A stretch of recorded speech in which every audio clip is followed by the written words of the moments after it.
Haleluya, puji Tuhan. Bapak Ibu, saudara-saudari yang diberkati Tuhan, hari ini kembali program Yesus Kuatku hadir bagi kita semua untuk memberkati kita semua melalui firman Tuhan yang akan kita dengar. Sebelum kita mau mendengar firman Tuhan, mari saya ajak kita semua tundukkan kepala, kita berdoa bersama. Bapa dalam sorga, dalam nama Tuhan Yesus Kristus, kami datang kepadamu dengan penuh kerendahan hati. Kami mohon Engkau mengurapi kami semua saat kami mau dengar firman-Mu. Kiranya firman-Mu ini dapat tertanam dalam kehidupan kami, menjadi pedoman bagi kami melangkah melalui kehidupan kami sepanjang hari lagi Tuhan. Kami mau dengar firman-Mu dan kami siapkan tanah hati kami yang terbaik dalam berkat nama Tuhan Yesus Kristus. Haleluya. Amin. Firman Tuhan hari ini mengusung tema tanda terima kasih. Tanda terima kasih yang terambil dari 1 Korintus 6 di ayat 20. Mari Bapak Ibu, saudara-saudari, kita buka Alkitab kita dan kita simak bersama apa yang dikatakan di dalam 1 Korintus 6 di ayat yang ke-20. Sebab kamu telah dibeli dan harganya telah lunas dibayar. Karena itu muliakanlah Allah dengan tubuhmu. Satu ayat yang sudah tidak asing bagi kita semua tentunya Bapak Ibu ya. Ada kata di situ yang menyatakan bahwa lunas. Istilah dibayar lunas dalam Alkitab itu merujuk kepada kata penebusan. Dan penebusan ini selalu dilekatkan pada diri Yesus Kristus yang sudah menebus dosa kita lewat penyalipannya di kayu salib. Kita tahu bagaimana pengorbanan Yesus di kayu salib untuk menebus dosa kita. Itu sebabnya Yesus disebut sebagai Sang Penebus. Yesus Juru Selamat, Sang Penebus. Nah, tindakan penebusan Yesus itu kita tahu semua membawa pendamaian antara Allah dengan kita sebagai umat manusia yang berdosa. Nah, kita dibenarkan sehingga kita beroleh keselamatan dari Yesus. Keselamatan itu tentu bukan saja kita terima pada saat Yesus disalibkan, dia mati, dikuburkan, dan dia bangkit. Bukan sampai di situ saja, tetapi keselamatan yang sudah Yesus buat, kerjakan di kayu salib itu, kita sebagai umat percaya kepada Yesus, kita harus terus menjaga dan kita harus terus kerjakan keselamatan itu, saudara-saudara. Jadi kita tidak bisa tinggal diam sehari-hari, kita tidak kerjakan keselamatan itu. Tapi keselamatan itu harus dikerjakan sesuai dengan apa yang dikatakan oleh Filipi 2 di ayat 12, bagian B sana. Karena itu tetaplah kerjakan keselamatanmu dengan takut dan gentar. Ada kata dengan takut dan gentar. Ya. Nah, kita kembali ke 1 Korintus 6 di ayat 20. Ada kata juga di situ dibeli di ayat 20 ini ya. Dibeli. Arti pada saat zaman dahulu bahwa dibeli itu adalah seorang budak dapat dilepas dengan cara dibeli dari tuan yang memiliki atau menguasai budak tersebut. Jadi dibeli adalah kita sebagai budak dan dibeli dengan harga yang pantas, harga yang lunas, dengan harga tunai.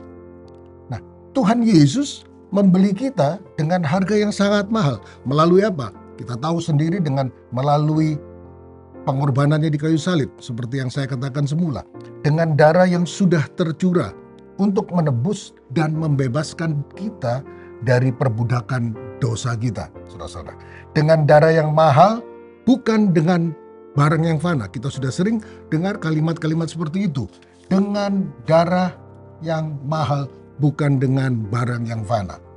Pengorbanan Yesus Kristus yang begitu besar untuk kita seharusnya menghargai pengorbanan itu. Menghargai dengan lebih lagi melalui kehidupan kita sehari-hari.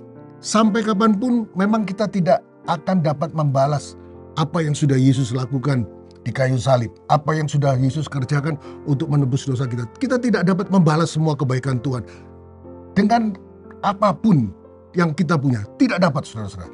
Tetapi kalau kita baca di di ayat 20 di bagian B di 1 Korintus 6 ini dikatakan, muliakanlah Allah dengan tubuhmu, saudara-saudara.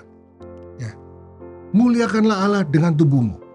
Pertanyaannya sekarang adalah, apa yang dapat kita buat melalui tubuh kita? Apa yang dapat kita buat, kata lainnya, melalui kehidupan kita sehari-hari? Dalam arti seperti tema kita yang sudah saya katakan di awal tadi adalah tanda terima kasih. Apa tanda terima kasih kita kepada Tuhan?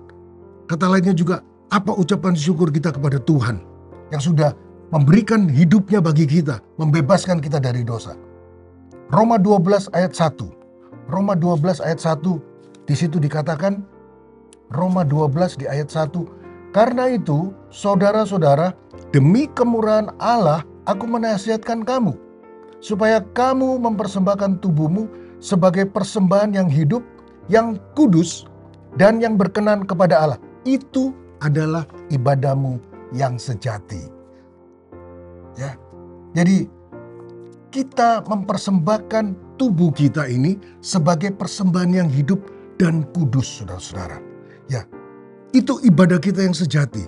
Itulah bentuk tanda terima kasih kita bahwa Yesus sudah selamatkan kita. Kita lakukan itu dengan mempersembahkan hidup, mempersembahkan tubuh, kehidupan kita kudus dan berkenan bagi Tuhan. Hidup adalah kita memberi hidup kita sesuai firman Tuhan. Apa yang firman Tuhan katakan? Ikuti firman, peraturan-peraturan, ketetapan-ketetapan Tuhan. Ikuti itu. Kita hidup di dalamnya, saudara-saudara. Kita tahu bahwa perintah-perintah Tuhan itu seperti dikatakan di 1 Yohanes 5, perintah-perintahnya tidak berat. Ada orang yang sering merasa bahwa perintah Tuhan berat. Tetapi kalau kita mau hidup seturut dengan firman Tuhan, perintah itu tidak berat, saudara-saudara. Ya, jadi hiduplah sesuai dengan firman Tuhan. Kemudian kudus, hidup kudus. Hidup kita harus suci. Hidup kita harus kudus. Hidup kita harus tidak ada cacat celah. Jauhi dosa-dosa yang menghalangi kita untuk menjadi kudus, saudara-saudara. Dan ini problem bagi anak-anak Tuhan hari-hari ini. Tidak hidup di dalam kekudusan, tetapi hidup dalam celah-celah dosa yang terus membayangi, terus merintangi, saudara-saudara. Tetapi Alkitab katakan, Ibrani 12 ayat 14, kita kesana sebentar. Ibrani 12 ayat 14 mengatakan apa?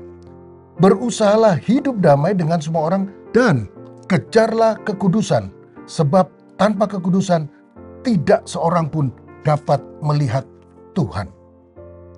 Hidup kudus, bahwa nanti saat kita bertemu dengan Tuhan, kita akan bertemu muka dengan muka. Jadi saudara-saudara, tanda terima kasih kepada Tuhan, kita hidup benar di hadapan Tuhan, ikuti aturan-aturannya, ikuti firman-Nya, ikuti perintahnya, hidup suci, hidup kudus. Hanya itu yang kita dapat berikan kepada Tuhan sebagai tanda terima kasih kita, sebagai ucapan syukur kita kepada Tuhan. Puji Tuhan, saya sampaikan di sini firman Tuhan hari ini. Kiranya firman Tuhan ini memberkati kita dan kita mau lakukan firman ini. Puji Tuhan, mari saya ajak kita kembali tundukkan kepala, kita berdoa.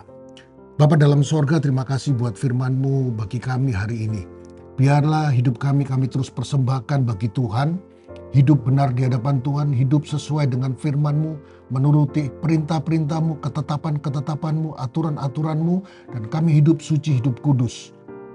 Itulah tanda terima kasih kami kepada Tuhan. Kami tidak dapat berbuat hal yang lain, Tuhan, selain kami memberi hidup kami yang baik, yang benar di hadapan Tuhan. Sehingga Tuhan akan melihat bahwa kami sudah berusaha untuk kami hidup benar di hadapan Tuhan. Dan kami akan memperoleh mahkota kehidupan seperti yang Tuhan janjikan. Bertemu muka denganmu di sorga yang kekal. Terima kasih Tuhan. Berkati umat-umat-Mu dalam kehidupan mereka. Apapun yang mereka lakukan, kerjakan. Tuhan memberkati semuanya. Dalam tugas pekerjaan apapun, dalam pelayanan, diberkati dan disertai Tuhan. Terima kasih Bapa di sorga. Ini yang menjadi doa kami. Dalam berkat nama Tuhan Yesus Kristus, kami berdoa dan akhiri firman Tuhan hari ini. Haleluya. Amin. Bersama Yesus, aku kuat. Tuhan Yesus memberkati.